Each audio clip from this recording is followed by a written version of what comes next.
여러분 안녕하십니까. 조선시대 왕들이 가계들을 보면서 한국사를 공부하는 쏙쏙 한국사 시간입니다. 오늘은 조선 2대 왕 정종에 대해서 함께 공부해 보도록 하겠습니다. 태조 이성계의 두 번째 아들이죠. 신의왕의 두 번째 아들입니다. 우리가 말하는 그 방화라고 이렇게 보시면 되겠죠. 자, 그러면 조선 왕 중에서 호수아비 왕의 한 명 중으로 포함되는 정종의 얘기를 함께 해보도록 하겠습니다. 이 역사적 의미는 정종이 어떻게 해서 왕이 됐고, 이 왕이 되는 과정에서 태조 이성계들이 왕자의 난이라고 불리는 1차의 왕자의 난과 2차의 왕자의 난을 통해서 동생 다섯 번째 태조 이성계의 다섯 번째 아들인 방원에 의해서 만들어진 왕이라고 이렇게 볼 수 있겠습니다. 자, 태조의 둘째 아들로 출생했고 신의왕후 6명의 그 아들 중에서 두 번째 아들이죠. 두 번째 아들로 출생하게 됩니다.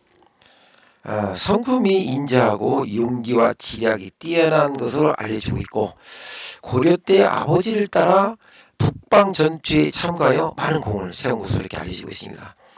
조선이 만들어지고 조선이 개국한 뒤 영안군으로 이제 책봉되죠.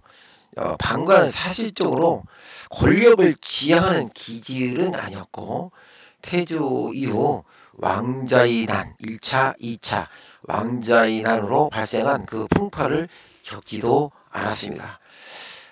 정리해드리면 제1차 왕자의 난이 일어난 결과로 세자로 책봉되겠다고 보시면 되겠죠. 자, 그러면 그 조선 2대 왕으로 등극한 그 방과 정종은 태조의 양해를 받아 왕위에 올랐지만 사실상 정치적 실권을 행사할 처지는 아니었습니다. 신도, 다시 말하면 한양, 태조 이성계가 한양에서 수도를 만들었지만 워낙 형제지간의 어떤 권력 상징이라는 것이 한양에서 벌어지다 보니까 이것은 쉽게 말씀드리면 풍수지리가 안 좋아서 그런가 보다라고 생각해가지고 그것을 다시 구도인 기경으로 돌아가죠. 물론 나중에 방원, 태종이 한양으로 다시 돌아오지만 일단 그 기경으로 돌아가게 됩니다.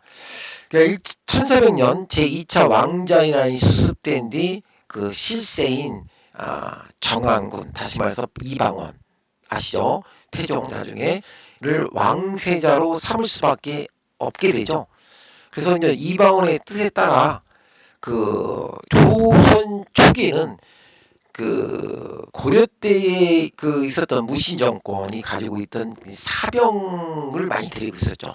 사병제를 그 형을 통해서 폐지하고 삼군부에 이제 편시키면서 지방 세력들의 권력을 약화시키게 했습니다. 그 형 정종을 뒤에서 추종을 해가지고 그래서 왕권을 강화하게 됩니다.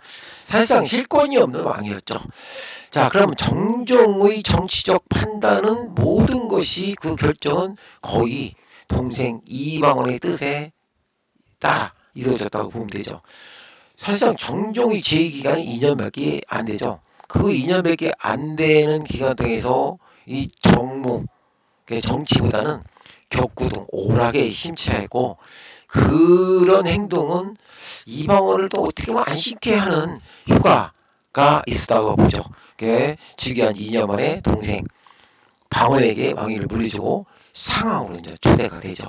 목숨을 부지하기 위해서 어쩔 수 없는 조치였다라고 이렇게 알려지고 있지만, 하여튼 왕이 물러난 뒤 인덕궁에서 거주하면서 사냥, 격구, 정치 나는 전혀 관심이 없다 라면서 동생을 안심시켰다라고 할 정도로 연리 온천 여행도 다니면서 세월을 보내다가 63세 일기로 사망하게 됩니다. 사망했지만 사실상 그 묘호는 없다가 숙종 때 정종이라는 묘를 받게 됩니다. 그것이 인전 그 조선 정종의 전체적인 흐름인데 여기서 우리가 얻을 수 있는 역사적인 우리가 얻을 수 있는 것은 어떻게 해서 정종이 되고 조선시대의 그 왕자의 난이 어떻게 일어났는지 1차, 2차 왕자의 난이 어떻게 이런 거에 대해서 여러분 함께 보도록 하겠습니다. 자, 태조 이성계는 두 명의 부인이 있었죠. 고려 때의 신이 왕후 한씨가 있었고 조선이 설립하면서 신덕 왕후 강씨가 있었죠. 그래서 신의 왕후 같은 경우는 사실상 고려 시대 때에 함께 있었고 조선 시대의 왕후 역할한 왕비 역할한 것은 신덕 왕후였다고 보시면 되겠습니다. 그리고 아시겠지만 그 태조 이성계는 8명의 그 아들 뒀죠. 8명의 아들 중에 있는데 그 중에서 6명은 신의 왕후 전시수생이 그 아들이었고 2명은 계비 강씨 수행이었죠. 자, 거기서 왕자들 사이에서 일어난 권력 싸움이 바로 1차, 2차 왕자의 난이라고 보시면 되겠습니다. 자, 그러면 어떻게 해서 1차, 2차 왕자의 난이 됐는지에 대해서 좀 구체적으로 설명해 드리면 자, 방원의 난이라고 부르고 정도전의 난이라고도 부르기도 합니다. 이성계의 조선 개국기에 공이 컸죠. 방원이는. 그리고 그가 태주가 된 뒤에도 왕의 아버지가 된 뒤에도 신임이 뒀던 창업공신 정도전 일파에게 힘이 빌려납니다. 그들 못지않게 공을 세웠는데도 태조 이성계의 5번째 왕 아들인 방원은 정도전 일파와 이렇게 겨루지 못하게 되죠. 그 중간에 누가 있었냐면 계비인 신덕 왕후 강씨가 있었다고 보시면 되죠. 어떻든 이 왕자는 정도전과 방원 소위 말씀드려서 방원 일파와 정도전 일파의 권력 싸움이었다고 보시면 되겠습니다. 자, 태조가 왕이 된 후 태조 이성계는 사실상 나이가 조금 많이 먹었을 때 왕이 됐기 때문에 그렇게 재위기간이 그렇게 길지가 않았습니다. 6년밖에 안 되죠. 자, 태조가 즉위한 후 세자 책봉 문제가 일어날 수밖에 없었죠. 태조는 계비 강씨 뜻에 따라 태조로서는 8번째 막내 아들이죠. 방석을 세자로 삼게 됩니다. 그것은 계비 강씨와 정두전, 남은 심효생 등이 지지를 했기 때문에 그렇게 되고 방석은 태조가 50살이 넘어서 아이를 낳기 때문에 사실상 얼마나 눈에 넣어도 아프지 않을 정도로 아주 상당히 많은 사랑을 받게 되고 그 뒤에서 강씨가 조정을 했다고 봐도 되겠죠. 이렇게 되자 방언은 크게 붕괴하게 됩니다. 그 정도전은 재상 정치를 원했죠. 신하들이 왕은 바뀔 수 있지만 신하는 바뀌지 않으면 안 된다.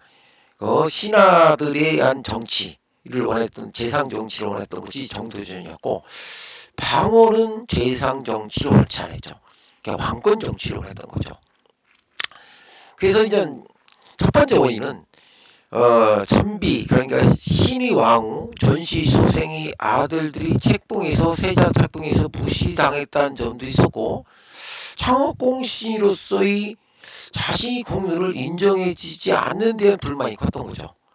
그래서 이제 그런 방원 일파와 정든 일파 사이 알력은 점차 심해져 갈 수밖에 없었죠. 그래서 마침내 두 파의 싸움이 벌어지기로 합니다. 그 정두전은 세자 방석을 책임지고 있었고 그 세력도 당당할 수밖에 없죠. 왜 그러냐면 그때 당시에는 계비인 신덕 왕후가 태조 이성계의 어떤 사랑을 많이 받고 있었다고 보시면 되죠. 그리고 남은 심효생 등도 강한 권력을 갖고 있었는데 이 방원은 사실상 고려시대에 태조 이성계의 아들 8명 중에서 유일하게 고려시대에 과거에 합격한 문과 부를 겸비한 아들이었죠. 그래서 방원은 멀리 있어서 정도전 등이 태조 이성계가 병세가 이독하다고 속이고 여러 왕자를 궁중으로 불러들이겠는데 다 죽이겠다. 그러니까 신의 왕후의 왕자들을 다 죽이겠다라고 퇴직을 하게 됩니다. 그래가지고 사병을 동원하여 정도전 등 시에 습격하여 모두 죽이고 그 신덕왕후의 아들 방석 세자 방석을 배출시키는 것도 불구하고 또 귀양까지 보내고 또 귀양 중에 또 죽이기까지 합니다. 그리고 방석의 형인 동복인 방번까지도 살해가 됩니다. 그러니까 사실상 신덕왕후의 자식들은 다 죽이게 되죠. 이런 변란이 일어나자 창업 공신이었던 한 사람인 조준, 정도전, 남은 등을 그 죄를 논하려고 했었죠. 논하려고 했는데 정세 빠른 아까 말한 과거까지 합격한 이 방언은 그걸 간과하지 않았죠. 세자의 자리가 당연히 자기에게 돌아올 것이었으나 이를 굳이 사용하고 태조 두 번째 아들인 방과에게 양보하죠. 그게 방과가 정종이 되죠. 태조는 이런 변란에서 두 아들과 사이까지 일려 크게 상심하고 마침내 왕위를 세자인 방과 두 번째 아들에게 물려주게 됩니다. 그러면서 조선 초기에는 왕자들이 사병을 거르고 있었기 때문에 언제 또다시 사병을 통해서 반란을 일으킬 수 있다고 생각한 방원이는 이것을 형을 통해서 정종을 통해서 타파합니다. 어쨌든 조선 건국 초기에 왕자들도 사병을 거느리고 있었다. 그 사병을 거느리고 있었기 때문에 이것이 왕자의 난을 일으키는데 원인이 됐다라고 이렇게 보시는 것이 맞다고 저는 봅니다. 자, 이때 이렇게 1차의 왕자를 걸치고 나서 결국 왕이 된 것이 바로 정종이죠. 정종이 되면서 정종은 왕자의 난을 통해서 얻은 1차, 2차. 근데 2차의 왕자의 난에 대해서는 제가 빼고 일단 2차의 왕자의 난보다 1차의 왕자를 거쳐서 자기 형에게, 두 번째 형에게 어떤 명목을 주기 위해서 내가 정도전을 죽인 것은 왕위를 뺏기 위한 것이 아니다. 쉽게 말해서 왕권 정치를 하게 한 것이다고 그것도 명복을 하기 위해서 본인이 당연히 자기한테 돌아온 왕권을 받지 않고 두 번째 형인 정종에게 주었던 것이죠. 이것을 안 정종은 동생 방원이가 어떤 사람이라는 것을 알았기 때문에 불과 2년 만에 방원에게 왕위를 물려주고 본인 방과 정종은 상황으로 물러나게 됐다는 것이죠. 정종이 가게 도해서 그럼 당연히 정종이 어떻게 될까요? 다음에 3대의 정종의 아들이 되었어야 되는데 정종도 무려 17남 8년을 두었지만 당연히 이방원이가 왕위를 받게 되죠. 형제지간에. 그래서 3대 왕은 태조, 이성계가 1대고 2대는 두 번째 아들인 정종, 3대는 태종, 이방원이가 왕이 된 것이죠.